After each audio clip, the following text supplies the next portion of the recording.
花莲的道溪乡8月27，有几路人发现讲有一只台湾乌熊着陷阱，就喺吊伫遐。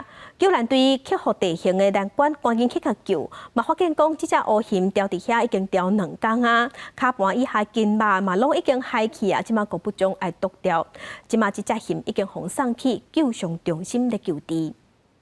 340。兽医师紧急医疗，这只麻醉的台湾乌熊，因为误吸陷阱受困，体力虚弱。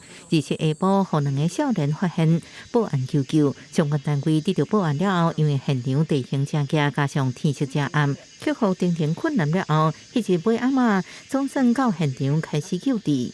那到达的时候也是已经是黄昏了啦，那所以其实视线不良，然后山路又蛮崎岖的，把它移至到就是麻醉以后移至到一个比较平坦的地方，再展开后续的一些相关的救治行动。